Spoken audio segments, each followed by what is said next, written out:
எல்லாருக்கும் வணக்கம். 2024 தேர்தல் ஒரு வழியாக முடிவுக்கு வந்திருக்கு. நம்ம எதிர்பார்க்காத ஒரு போட்டியை நம்மளால் பார்க்க முடிஞ்சது. ஐஎன்டி அலையன்ஸ்க்கும் என்டி அலையன்ஸ்க்கும் கடுமையான போட்டி நிலவுனதை பார்த்தோம்.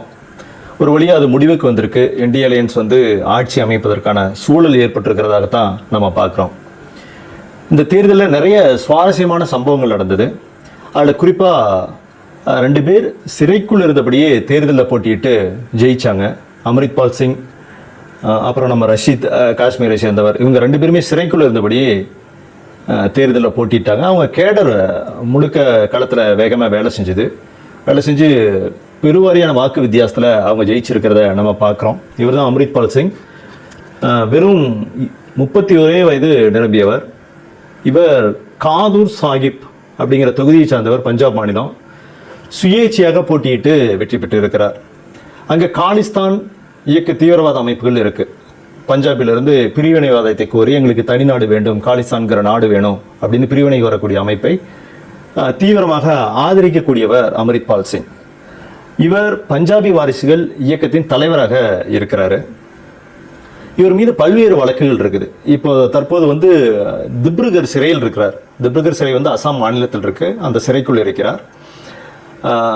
இவர் பிரிவினைவாதத்தை தூண்டுவதாக கூறி வழக்கு, இன்னும் பல்வேறு வழக்குகள் அவர் மேல் போடப்பட்டிருக்கிறது. குற்றம் சாட்டப்பட்டிருக்கிறது. ஆனால் குற்றம் நிரூபிக்கப்படவில்லை.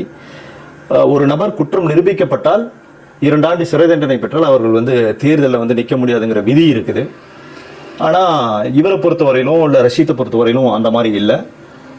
இவருடைய குற்றம் நிரூபிக்கப்படவில்லை, சிறையில் இருக்கிறாங்க, அவ்வளோதான். இவர் தான் அம்ரித்பால் சிங். அதற்கு பிறகு நாம் சொன்ன இந்த ஷேக் அப்துல் ரஷீத், இவர் தான் ஷேக் அப்துல் ரஷீத். அவாமி இத்தேஹாத் கட்சியை சேர்ந்தவர். ஆனால் இவர் சுயேட்சையாக தான் போட்டியிட்டு தன்னை எதிர்த்த முன்னாள் முதல்வர் உமர் அப்துல்லாவை வெற்றி கொண்டுள்ளார். வாக்குகள் வித்தியாசம் பார்த்தீங்கன்னா 2,04,142 வாக்குகள், பெரிய வாக்குகள் வித்தியாசம். இவர் மீதும் தீவிரவாத அமைப்புகளுக்கு பணம் கொடுத்ததாக குற்றச்சாட்டு இருக்கிறது. அதனால் இப்போ தற்போது டெல்லி தீகார் சிறையில் இருக்கிறார். அம்ரித்பால் சிங்கும் பெரும் வாக்கு வித்தியாசத்தில் தான் ஜெயிச்சார். 1,72,000 வாக்குகள் வித்தியாசத்தில் ஜெயிச்சார். இந்த 2 பேருமே சிறையில் இருந்தபடியே ஜெயிச்சது உண்மையிலேயே ஒரு பேசு பொருளாக இன்னைக்கு மாற்றப்பட்டிருக்கிறது. இவர்கள் வெற்றி பெற்றுள்ளார்கள். பதவி பிரமாணத்துக்கு இவங்க எப்படி வருவாங்கன்னு பார்த்தா, சுப்ரீம் கோர்ட் அனுமதியோடு பெயில் கிடைத்த பின்னர் போலீஸ் பாதுகாப்போடு பதவி பிரமாணத்தை ஏற்க உள்ளார்கள். அதற்கு பிறகு இவர்கள் எப்படி பார்லிமெண்ட்டில் ரெப்ரசன்ட் பண்ண போகிறாங்க அப்படிங்கிறதெல்லாம் நம்ம பொறுத்திருந்து நம்ம பார்க்கணும். 2வது முக்கியமான ஒரு விஷயம் ராமர் கோயில். ராமர் கோயில் மிகப்பெரிய ஆயுதமாக பார்க்கப்பட்டது. பாரதிய ஜனதாவுடைய தேர்தல் களத்தில் ராமர் கோயில் மிகப்பெரிய ஆயுதமாக பார்க்கப்பட்டது. ராமர் கோயில் அயோத்தி நகரத்தில் அமைஞ்சிருக்கிறத நம்ம பார்க்குறோம். அந்த அயோத்தி நகரம் ஃபைசாபாத்துங்கிற தொகுதியில் வருது. ராமர் கோயிலை ஹிந்துக்களுடைய பெருமையாக முன்னிறுத்துவதன் மூலம் ஹிந்துக்களுடைய ஓட்டை கன்சல்டேட் பண்ண முடியும் அப்படின்னு பாரதிய ஜனதா கட்சி தீர்க்கமாக நம்பியது. அதனால் உத்தரப்பிரதேசம் ஏற்கனவே அவங்களுக்கு அந்த கோட்டையாக இருக்கக்கூடியதான் உத்தரப்பிரதேசம். அந்த உத்தரப்பிரதேசம் இன்னும் பெரும்பான்மையான வாக்குகளை அவங்க பெற முடியும்னு நினைச்சாங்க. இவங்க பாரதிய ஜனதா சார்பில் நின்றவர் லல்லு சிங் தான் போட்டிட்டார். அவர் ஏற்கனவே நாடாளுமன்ற உறுப்பினராக இருக்கிறாரு. அவரை எதிர்த்து போட்டிட்டவர் அஸ்வத் பிரசாத், சமாஜ்வாதி கட்சியை சார்ந்தவர். இங்கே என்ன அப்படின்னு பார்த்தா, அஸ்வத் பிரசாத் லல்லு சிங்கை தோற்கடிச்சது மிகப்பெரிய ஒரு விஷயமாக பார்க்கப்படுது.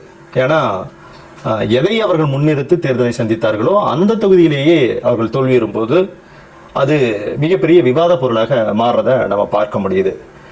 இவர் தோத்ததுக்கான காரணங்கள், லல்லு சிங் தோத்ததுக்கான காரணங்கள் நிறைய இருக்கிறது. அதில் குறிப்பாக நம்ம சொல்லணும் அப்படின்னு சொன்னால், வியூகம், சமாஜ்வாதி கட்சி சார்ந்த அகிலேஷ் யாதவ் வகுத்த வியூகம் இன்னைக்கு பெரும் அளவில் பேசப்படுகிறது. பாரதிய ஜனதா கட்சி ஒரு இடத்துல ஹிந்துக்களோட ஓட்டை கன்சல்டேட் பண்ண நினைச்ச போது மதத்தை முன்னிறுத்தி ஹிந்துக்களுடைய ஓட்டை கன்சல்டேட் பண்ண நினைக்கிறாங்க. அதே நேரத்தில் அகிலேஷ் யாதவ் ரொம்ப நுணுக்கமாக ஒரு வலைய அயோத்தி நகரத்தை சுற்றி பின்றார். அது என்ன அப்படின்னா, சாதிகளை ஒன்றிணைக்க பார்க்குறார். அதில் நம்ம அஸ்வத் பிரசாத் பார்சி கம்யூனிட்டிங்க சேர்ந்தவர். பார்சி இனத்தை சார்ந்தவர். இவர் அது வந்து எஸ்சிக்குள்ள வருது. இது பொது தொகுதியாக இருந்தாலும் கூட வந்து இதில் வந்து ஒரு எஸ்சி கேண்டிடேட் தான் அகிலேஷ் யாதவ் போடுறார். இதன் மூலிமா அவர் பெறக்கூடிய பலன் என்ன அப்படின்னு வந்து பார்த்தா, அந்த பார்சி கம்யூனிட்டியுடைய பெரும்பான்மையான ஓட்டுகளை பெற முடியும் அப்படின்னு நம்புறாரு. அதே நேரத்தில் அங்கே இன்னும் பெரும்பான்மையாக இருக்கவங்க வந்து யாதவர் இனம், அவங்களும் ஏறத்தாழ ஒரு 20% இருக்கிறாங்க. அந்த யாதவர் இனத்துடைய ஓட்டுகள் எப்பவுமே அகிலேஷ் யாதவுக்கு தான் விழும் அப்படிங்கிறது அவருக்கு தெரியும். அப்புறம் ஒரு 17-18% வந்து முஸ்லீம்ஸ் இருக்காங்க. அது எல்லாமே ஃபுல்லாக ஆன்டி பிஜேபி ஓட்டு. ஸோ ஏறத்தாழ இந்த 3 கம்யூனிட்டி நீங்கள் சேர்த்து பார்த்தீங்கன்னா 60% மேலே அந்த ஓட்டு வருது. இதுதான் மிகப்பெரிய காரணியாக பார்க்கப்படுது. அந்த வியூகத்தில் அகிலேஷ் யாதவ் வெற்றி பெற்றுள்ளதாக தான் நம்ம பார்க்குறோம். அடுத்த காரணி வந்து பார்த்தீங்கன்னா ராமர் கோயில். இந்த ராமர் கோயில் கட்டப்படும் பொழுது நிறைய நிலங்கள் ஆக்கிரமிக்கப்பட்டது. ஏறத்தாழ ஒரு 70 ஏக்கருக்கு ரொம்ப பிரம்மாண்டமாக கட்டப்பட்டது அந்த கோயில். அது கட்டப்படும் போது வந்து பார்த்தீங்கன்னா நிறைய வீடுகள் எல்லாம் இடிக்கப்பட்டதாக சொல்றார்கள். ஆக்கிரமித்த இடங்களுக்கு சரியான இழப்பீடுகள் வழங்காதது, இவையெல்லாம் பெரிய காரணிகளாக சொல்லப்படுது. அதை தாண்டி லல்லு சிங் ஏற்கனவே 10 வருடங்கள் அங்கே நாடாளுமன்ற உறுப்பினராக இருக்கு. அந்த ஆன்டி இன்குபன்சி சேர்ந்துருச்சு. ஸோ இது எல்லாம் சேர்ந்து பிஜேபி அங்கே தோல்வியுற செய்து 54,567 வாக்குகள் வித்தியாசத்தில் அஸ்வத் பிரசாத் வெற்றி அடைகிறார். இது பாரதிய ஜனதா தேர்தல் களத்தில் என்னைக்குமே இது வந்து ஒரு வடுவாக பேசப்படும். அயோத்தி நகரங்கிறது வந்து அவருடைய அடையாளம். அந்த இடத்துலையே இவங்க வந்து தோல்வி தழுவி இருக்கிறது காலாகாலத்திற்கும் பாரதிய ஜனதாவுடைய தேர்தல் களத்தில் பிரதிபலிக்கும் அப்படிங்கிறத நம்ம பார்க்குறோம். அடுத்து நம்ம பார்க்கக்கூடியது கிட்டத்தட்ட 13 அமைச்சர்கள் தோல்வியுற்றிருக்கிறாங்க. ஏற்கனவே யூனியன் மினிஸ்டர்ஸாக இருந்தவங்க அவங்க வந்து தோல்வியை தழுவி இருக்கிறார்கள். குறிப்பாக ஸ்மிருதி இரானி அமேதி தொகுதியை சேர்ந்தவங்க, ரொம்ப பாப்புலரான ஒரு கேபினட் மினிஸ்டர், அவங்க கூட தோல்வியை தழுவினது ரொம்ப ஆச்சரியமான விஷயமாக இந்த தேர்தலில் நம்ம பார்க்குறோம். அடுத்து மேற்கு வங்காளம், மம்தா பானர்ஜி அவர்களை பற்றி தெரியும். இவங்க பெரும்பாலான சீட்களை அங்கே வந்து ஜெயிச்சாங்க. இதில் குறிப்பாக 11 பெண்களை பாராளுமன்றத்துக்கு அனுப்புகிறாங்க அப்படிங்கிறதான் இங்கே செய்தி.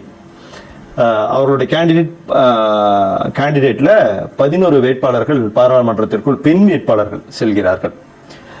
மொத்தமாகவே இந்த தடவை பாராளுமன்றத்துக்குள் நுழையக்கூடிய பெண்களுடைய எண்ணிக்கை வந்து பார்த்தீங்கன்னா 73 பேர் தான். அதில் 11 பெண்களை மேற்கு வங்காளத்திலேருந்து மம்தா பானர்ஜி அவர்கள் அனுப்புகிறார்கள். முதல்ல அவருக்கு நம்ம வாழ்த்துக்களை சொல்லிக்குவோம். பெண்ணுரிமை பற்றி பேசக்கூடிய நாம இன்னும் நிறைய பெண்களை இந்த மாதிரி பிரதிநிதித்துவப்படுத்தினால் நல்லாயிருக்கும் அப்படிங்கிறதுக்கு இந்த தேர்தல் மம்தா பானர்ஜி ஒரு முக்கியமான சான்றாகத்தான் நம்ம பார்க்குறோம். அடுத்து சங்கர் லால்வானி, இவர் பாரதிய ஜனதா கட்சியை சார்ந்தவர். இந்திய தேர்தலையே அதிக வாக்குகள் வித்தியாசத்தில் ஜெயிச்சார் அப்படின்னு சொன்னால் அது நம்ம சங்கர் லால்வானி தான் சொல்ல முடியும். இந்தூர் தொகுதி, மத்திய பிரதேசம். இவர் பெற்ற வாக்குகள் பாருங்க, 12,26,751 வாக்குகள். வாக்கு வித்தியாசம் மட்டும் 11,75,092 வாக்குகள் வித்தியாசம் மட்டுமே. நிச்சயமா நம்பவே முடியல. சுத்தமாக அங்கே போட்டி இருந்த மாதிரி தெரியல. ஆனால் அதுக்கு ஒரு காரணம் இருந்தது. காங்கிரஸ் வேட்பாளர் அக்ஷய் பாம் அவர் வந்து வேட்பு மனுவை திரும்ப பெற்ற கையோடு அவர் வந்து போய் பாரதிய ஜனதாவிலேயே இணைஞ்சுக்கிட்டதெல்லாம் நம்ம வந்து பார்த்தோம். அப்போ காங்கிரஸ் வேட்பாளர் அங்கே போனதுக்கப்புறம் இவங்களுக்கு பிஎஸ்பி ஒரு போட்டியாக இருக்கும் அப்படின்னு நினச்சாங்க. ஆனால் பெரிய போட்டியெல்லாம் பகுஜன் சமாஜ்வாதி ஏற்படுத்தலை. அவங்க வெறும் 51,659 வாக்குகள் தான் பெற்றாங்க. பெரிய மார்ஜின் 11,75,092 வாக்குகள்ங்கிறது வந்து இந்திய தேர்தல் களத்தையே கிட்டத்தட்ட அதிர செஞ்சுது அப்படின்னு சொல்லி நம்ம சொல்லலாம். 2வது இடம் பெற்ற இதுன்னு பார்த்தீங்கன்னா நோட்டா 2 லட்சத்துக்கும் அதிகமான வாக்குகளை பெற்றிருக்கு. அதாவது பிஎஸ்பி விட அதிக வாக்குகளை பெற்றிருக்கிறது இங்கு குறிப்பிடத்தக்கது. இது ரொம்ப ஒரு சுவாரஸ்யமான செய்தியாக நம்ம இங்கே பார்க்குறோம். அடுத்து நம்ம பார்க்கறது நவீன் பட்நாயக், மிக மூத்த அரசியல்வாதி, கிட்டத்தட்ட 5 முறை முதலமைச்சராக இருந்தவர். அவரை வந்து பாரதிய ஜனதா கட்சி இந்த முறை வீட்டுக்கு அனுப்பிச்சிருக்கு. பிஜு ஜனதா தளத்தை சார்ந்தவர். 2000 2024 வரை தொடர்ந்து முதல்வராக இருந்து வருகிறார். ஒரு நெடிய காலம் முதல்வராக இருந்தவர் என்ற பெயரை இவர் பெறுகிறார். ஆனால் இவரோட அதிகமான காலம் சிக்கிம் முதல்வர் இருந்திருக்கிறார். இந்த பவன்குமார் சாம்லிங் இவர் வந்து இவரை விட கிட்டத்தட்ட 74 நாட்கள் அதிகமாக இருந்தார். நவீன் பட்நாயக் வீடு திரும்பி இருக்கிறார். தன்னுடைய வாழ்க்கை முழுவதையும் அந்த மக்களுக்காக துளைத்த ஒரு மனிதன். இதை வந்து அவர் கொஞ்சம் பாசிட்டிவாக பார்க்கணுன்னு நம்ம நினைக்கிறோம். இதை ஒரு தோல்வியாக கருதாமல் அவருக்கு கிடைச்ச ஓய்வை நினச்சி அவர் நிம்மதியான வாழ்க்கையை வாழணும்னும் அழகான நினைவுகளை அசை போடுறதுக்கு ஒரு காலமாகவும் இது அமையப்போகும் அப்படின்னு நம்ம நம்புகிறோம். அதுக்கடுத்து இறுதியாக நம்ம பார்க்க போகிறது பாராளுமன்றத்துக்குள் நுழைஞ்ச யங்கஸ்ட் எம்பிஸ், அப்புறம் ஓல்டஸ்ட். இங்கே வந்து புஷ்பேந்திர சராஜ் இவர் வந்து சமாஜ்வாதி கட்சியை சேர்ந்தவர். உத்தரப்பிரதேச கௌசம்பி அப்படிங்கிற தொகுதியிலிருந்து வெற்றி பெற்றிருக்கிறார். இவர் வயசு வந்து வெறும் 24 வயசு தான். இவர் வந்து யங்கஸ்ட் எம்பியாக நம்ம வந்து பார்க்குறோம். அதே மாதிரி பெண்களில் சாம்பவி சௌத்ரி வெறும் 25 வயதை நிரம்பியவர். இவர் வந்து பீகார் மாநிலத்தை சார்ந்தவர். லோக் ஜனசக்தி கட்சியை சார்ந்தவர். சமஸ்திபூர் அப்படிங்கிற தொகுதியிலேருந்து இவர் வெற்றி பெற்று பாராளுமன்றத்துக்குள்ளே நுழையிறாங்க. இவங்க 2 பேர்த்துக்கும் நம்மளுடைய வாழ்த்துக்களை கண்டிப்பாக தெரிவிச்சுக்கணும். இவ்வளவு குறுகிய காலத்தில் சிறிய வயதில் பாராளுமன்ற உறுப்பினராகிறதுலாம் வந்து மிகப்பெரிய விஷயம். அப்புறம் திராவிட முன்னேற்ற கழகத்தை சார்ந்த TR பாலு அவர்கள், நம்ம தமிழ்நாடு திராவிட முன்னேற்ற கழக கட்சியை சார்ந்தவர். ஸ்ரீபெரும்புதூர்லேருந்து வெற்றி பெற்றிருக்கிறார். இவருக்கு வயது 82.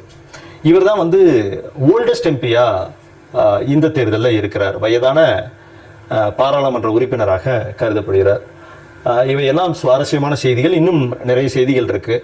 இந்த தேர்தலில் பாரதிய ஜனதா கட்சி அமைத்த வியூகம், காங்கிரஸ் அமைச்ச வியூகம், இந்த வியூகத்தில் அவங்க எங்கே தடமாறினாங்க அப்படிங்கிறதெல்லாம் இன்னும் அடுத்தடுத்த பதிவுகளில் நம்ம பார்ப்போம்.